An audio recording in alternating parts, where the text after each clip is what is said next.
Hey guys, coming up on the show, I'm joined with a good friend of mine, Martina, aka Yikes on Twitch. She's a part-time streamer and full-time occupational therapist. Stay tuned for this is a double show for you're gonna get two for the price of one. So sit back, relax, and grab your favorite beverage, and I'll see you on the other side.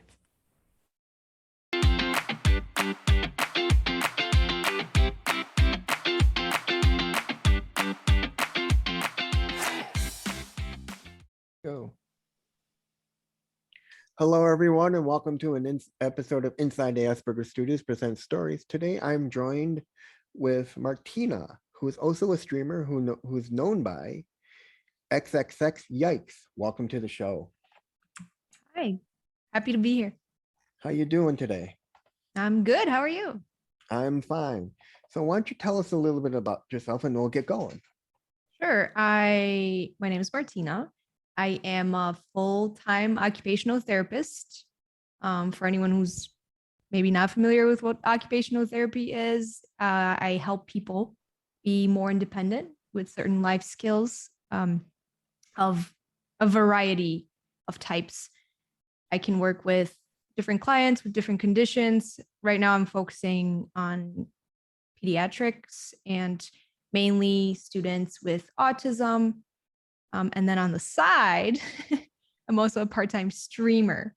I do like to create, my goal is to create a community on the internet for people to have a good time, for it to be a safe and inclusive space for people where they can play games or just meet people or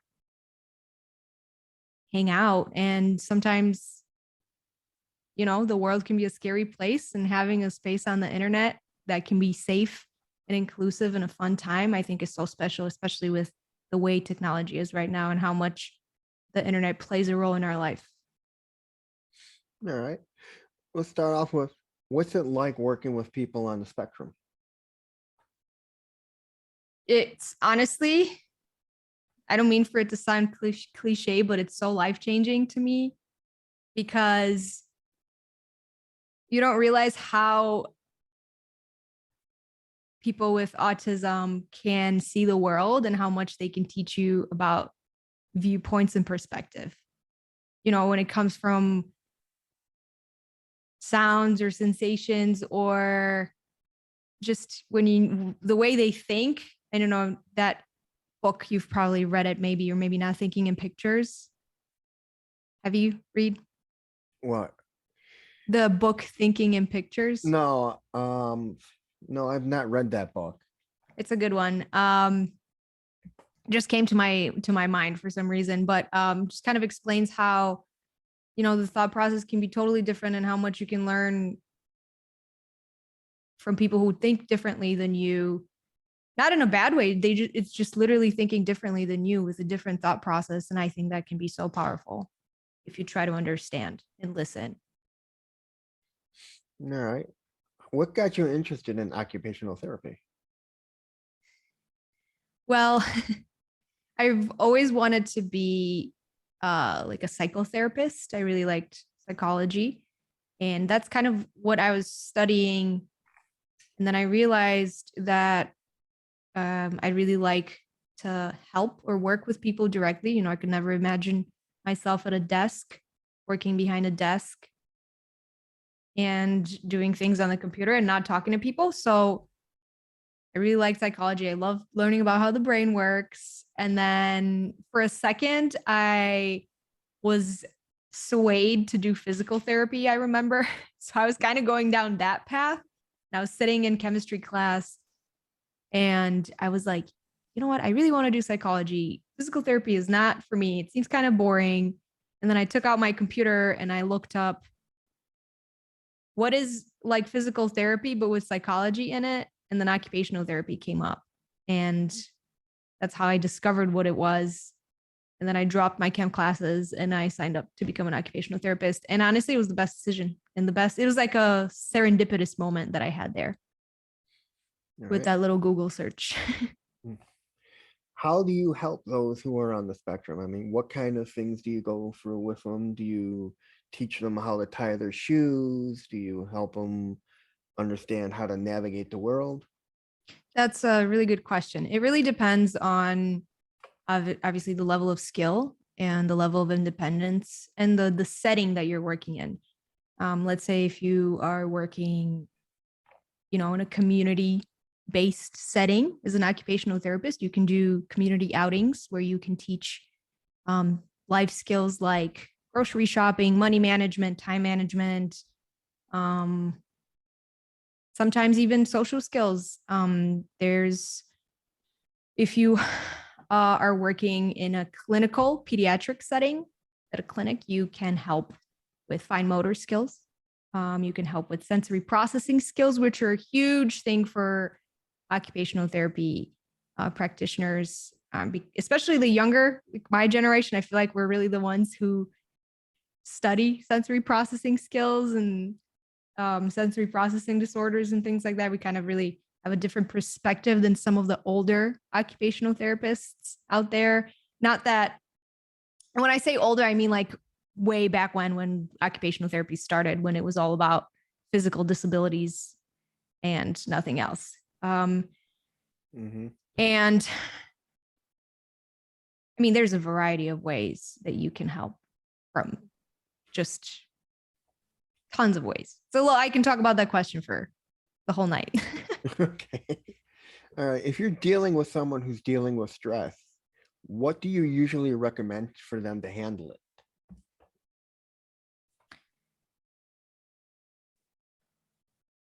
You could find, usually when we're stressed, that means that the cortisol levels in our system are really pumping and are really high. So it's important for us to find activities that are very calming to our central nervous system that can kind of bring those feelings, for lack of better words, down, bring them down. That could be having a calming tea or a walk. That really works for a lot of people. It could be listening to music. It could be just anything that takes you out of that state of mind that makes you so heightened and stressed, and try to focus on something else for a little bit. And then that kind of takes you out of your headspace and can help you refocus. So then when you come back to what you're supposed to be doing, you're not panicking in your head. All right. It's kind of sort of like what somebody told me once when I was traveling. It was, if you feel yourself begin to panic, don't, because it just makes yourself worse. Relax. Although that's easier said than done. I mean, I think you have to find sort of like a replacement activity or a replacement feeling for stress, which usually you can use those sensory experiences like a walk, or we can even talk about how like drinking tea can be a sensory experience in many ways. The feeling, the feeling, the touch, feeling, smell, smells, the taste.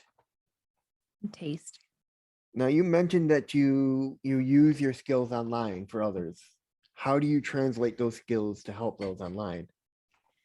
Well, I try to keep an open mind, and I try to be very patient with people. That is one thing that I really see on the internet, whether it's from streamers or just people hanging out in other people's communities, people who are in the game and you just met them, like random people that you're playing games with.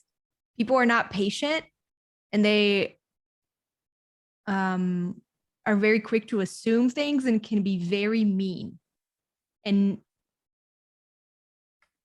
that can make somebody who has some sort of a condition or is just not as extroverted or is more shy, can make them feel really bad about themselves. So my goal on the internet is to be inclusive and to be patient and to be very open-minded with anybody that comes into my channel, because that's really all I can control on the internet, because you can only control pretty much what is happening around you and set an example, and hopefully it'll generalize into other communities and people and gamers. So I'm just trying to set a good example and make everyone feel included. What have you learned from your own community, from just watching people come in to watch you stream to playing with your mods?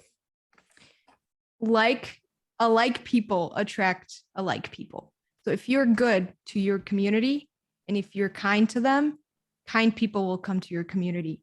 If you are, you know, for lack of better words, an asshole, and that's the example that you're setting, and that's the kind of people that will come into your community, and then that's how it will be, and that's the kind of setting that you create, which is unfortunate. And now we get to the all-purpose question. How did you come across your name? Yikes. Yikes. Well, that started, I don't know if truly it was when I made my Twitch channel the first time or a little bit before, but when quarantine started in the spring of, what was it, 2020, I finally had time to game again. I used to game when I was, in middle school, younger than elementary, middle school, and then I didn't have time for that anymore, so I didn't. But then I picked it up when quarantine started, and the game that I picked it up with was Call of Duty. So I would play with a lot of my real life friends, and it is a multiplayer game, so then you get to talk to each other, and it was this whole like social experience, and then you're also gaming, and I realized that we were having a really fun time, and we weren't really focused on how the gameplay goes. We were more focused on like having fun. We would do a lot of like funny, silly things in the game, and I realized that I was like crashing a lot or just killing my teammates on accident or doing stuff like that. And I would say yikes a lot. So then at some point I had to make a name for something, whether it was Twitch or I can't remember which channel it was, what it was, whether it was maybe I changed my gamer tag in the game. I was like, how funny would it be if I changed my actual name to Yikes? And then it was such a great decision because it just works out so well. You do something good, you say yikes. You do something bad, you say yikes. It just works out. Yeah. I mean, it fits you perfectly. I mean, Thanks. watching you play with Tails and watching you play on your own, What an honor. your own community, just watching you guys, you're not as serious as a lot of the others. You guys have fun. Yeah. I think that's the whole point, you know?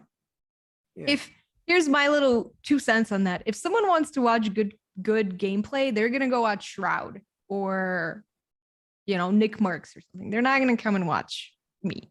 And I'm okay with that. Well, I mean, it's like Tails had said when that one troll came here and said, how does she have 13,000 viewers? Oh yeah, I remember that TikTok. And Good TikTok.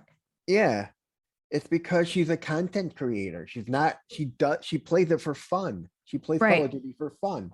Exactly. She's a content creator. She does more than just Call of Duty. Mm-hmm. You don't go to her for Call of Duty. You go to her because of her personality. You don't go to and the community, because, the great community of great alike people that she has created. yeah, I mean, you don't go to you for Call of Duty. You go to you because you're a very sweet and fun person to watch. Oh, thanks. You're welcome. With some good gameplays every once in a while. Yes, you've made, I remember last night you made third place. You and your mods hit third place. Funny. Anyways, let's start with some of the more other questions.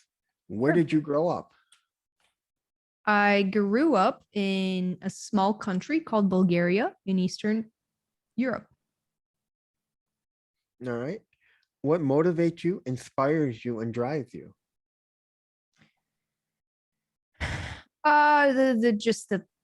The want to always do better, which is a double-edged sword because yes, I get to achieve things, but I'm also really hard on myself. But just always growing and improving myself. All right. What is the biggest compliment you've ever gotten? Biggest compliment? That somebody, one of my really good friends once said that I'm her role model, and that was just blew my mind. Me? I was like, me? Really? All right. What is your biggest failure and what did you learn from that experience? Biggest failure. I would say it would probably have to be with when I think about maybe certain past friendships or relationships or whatever it is, maybe not handling it the right way, I would say. All right. What makes you inspired to be like your best self? Again, it's that passion for growth and just wanting to be better. And like I mentioned, I come from a small country in Europe and I lived there for 11 years and, and I didn't have much. So now I just want better for myself and my family. And that's what motivates me to work really hard. All right. If you can turn back time and talk to your 18-year-old self, what would you tell her about where you are now in life? Stop crying so much. Just, it's going to be okay. It's not that serious. Honestly, it's probably going to get even harder in life. So just relax and take it easy and everything will fall into place. I would say take it easy. That's what I would tell myself. All right. All right. If you can have a billboard with anything on it, what would it be and why? I'm not sure, to be honest. All right. Where do you think the world would look like in 5 years? It would have been taken over by Generation Z, and we would probably be living in the metaverse. All right. What was your favorite subject in school? Psychology. All right. Would you consider yourself an introvert or an extrovert? I think I'm pretty extroverted, but I do have a social meter. So after too much socialization, I do need like a day to recharge. But I don't feel like social anxiety or anything like that. All right. If you could be remembered for one thing, what would it be and why? My sense of humor, because it just makes things less stressful and difficult sometimes. All right. Now, why don't you tell us a little bit about more about where you are now in life with your streaming and how you've achieved such a great community and everything. Um, I feel like I am, how you asked me about that question of what I would tell myself, my Mhm. 18-year-old self. Yeah. I wish I could also, now that I'm thinking back to it, I wish I could tell her that, yes, when you are 26, you will have your job and you will also be doing something really cool that you never thought you would be doing, which is streaming. And I feel like I've achieved and accomplished a lot in terms of my work, my profession, and where I am and how hard it is to go through grad school and work in the field that I work in sometimes. And also, being able to manage streaming at the same time and building a community and talking to tons of other people on the side and juggling both, something that's you're supposed to be very professional. When I'm at work, I'm very professional. And then I come home and I'm like, all right, it's time to be silly on the internet. Just having that balance, I'm very proud of. And yeah, just the fact that it's, it's looking up. All right. Now we get into some of more fun questions. What is your favorite word? My favorite word. Mm-hmm. Can I say yikes or is that That's is that fine. too cliche? No, that's fine. It goes well. If you can live anywhere in the world, where would it be? I would live somewhere in California. All right. What turns you on creatively, spiritually, and emotionally?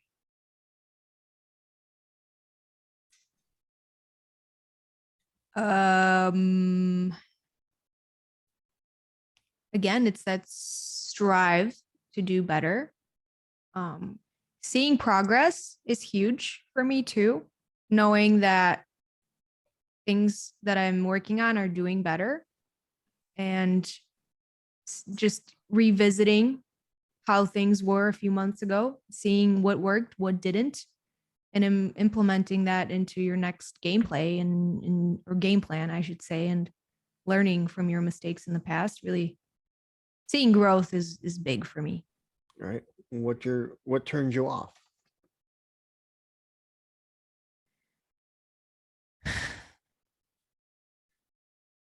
Probably when I start being really hard on myself when I don't see growth. Um, like, oh, maybe I shouldn't be, I'm doing something wrong. And then I spiral into this like self doubt. And it's really hard to come out of it sometimes. All right. What is your favorite cuss word? Definitely the F word. All right. What sound or noise do you love? Um, can I answer with the sound that I've grown to love that always comes out of my ears because I have tinnitus?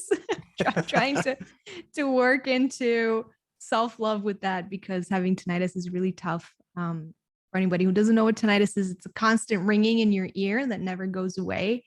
And it started about 3 years ago, and it is maddening at first. I almost quit grad school because I couldn't handle it. I know it sounds like a very small problem, but it's not.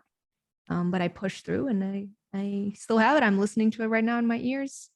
And I'm trying to find ways to embrace it. Anyone, if you want any example of what tinnitus sounds like, think of a hum from a speaker when you're trying to plug it in to your computer or to your amplifier.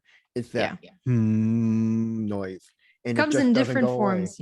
Yep. I have a high pitch ringing. I have a hissing. It's like an orchestra in my head all the time. But it is what it is. I get every so often, all of a sudden I'll be sitting there and I'll get a high pitch, like, and it'll be there for like maybe 5 minutes and it'll slowly fade away. Go away. Yeah. I'm talking about the one that never goes away, no matter what I do. It's always there, always with me. All right. If you can have coffee with any historical figure, who would it be and why? And who would you choose? Any historical figure. Do they have to be dead? Could be dead or alive.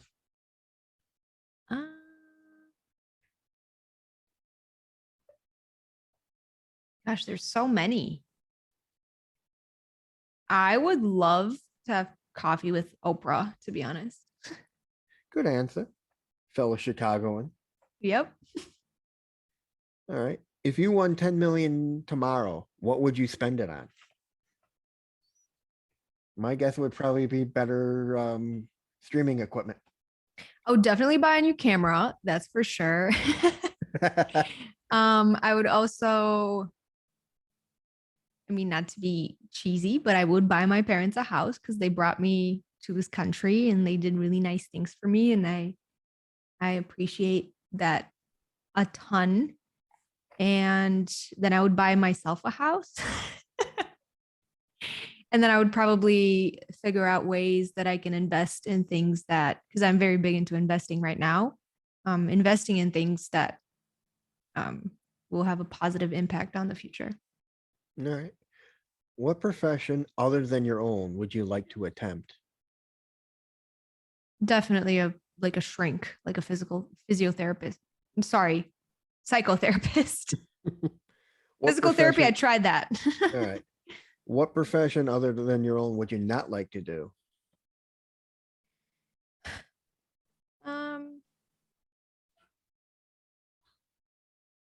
I don't know. I wouldn't know until I try it. Good answer. Very good answer. What books, if any, would you recommend? Thinking in Pictures is one. There's another book called I think it's like Too Bright, Too Loud, Too Fast, something like that, about like the sensory system and how sometimes as adults we struggle with that still, even though it's more commonly seen in younger people having sensory processing disorders, but it does really transfer over into adulthood. All right. And finally, where can people find you on the web? Well, in terms of my stream, you can find me on Twitch under xxYikes. I also go under yikes.martina on other forms of social media. And if you'd ever like to connect, be happy to chat. And that's it. Everyone, Martina, an occupational therapist and a streamer. Thank you for being on the show. Thank you for having me, Rita. Appreciate it. Not a problem.